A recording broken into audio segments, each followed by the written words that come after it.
As an RA, there's a lot of things that we really have to do.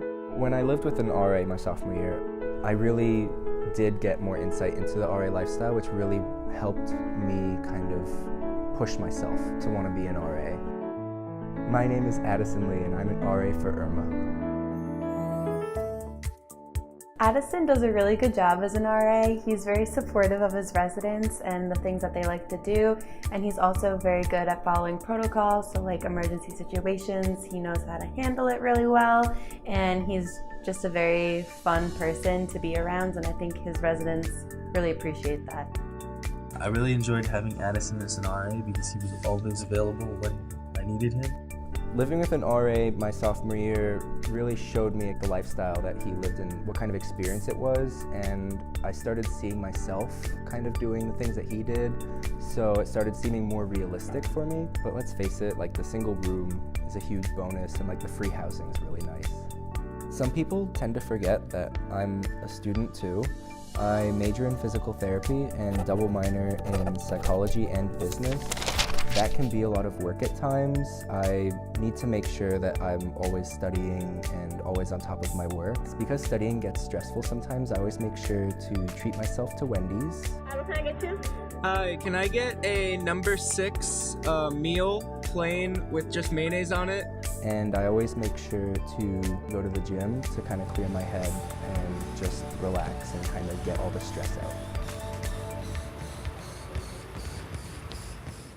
Mount Carmel RAs, you begin your final round. Thank you. Being on duty, there's a lot of things that could happen. We can get phone calls from the RHD on duty saying, hey, can you please check up on this resident? They haven't left their room in a while, and they haven't been in classes and stuff like that. And that's more of the mental health side of being an RA, where we have to have very difficult conversations. I'll send somebody right over. I basically got a phone call from a restricted number. It was the RHD on duty.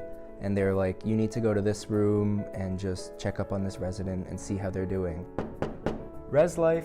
And it was very hard for me because I didn't know this person, and it was all just going into this situation, not knowing what was going on. This person probably wouldn't even trust me because they didn't know who I was. So why would they open up with me about everything going on?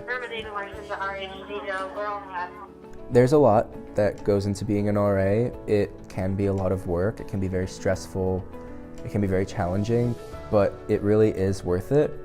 You see a lot of residents grow up over the year, especially being a freshman RA. You see how residents and students coming in, they're so nervous, it's an entirely new environment, they don't really know anyone, and you really help them build that comfort zone, and you kind of help them find their place on campus, which is really good, and you kind of see how they mold into their place on campus. Also, another positive thing about it is that you're on this incredible staff where it's 108 people, and you're all so close with each other. You see each other on campus, and you wave and you say hi and you talk, and it's just great to see everyone because you all share the same problems. A lot of the times when you handle difficult situations like residents that are dealing with depression and like severe mental health issues, it does take a toll on you, but you can confide in your RA friends more than you can confide in your non-RA friends, because the RAs that are working with you, they've all dealt with the same issues before, and they probably have the same problems. So you guys kind of connect more on an emotional basis. And given everything that's really good about being an RA, I really don't regret it one bit.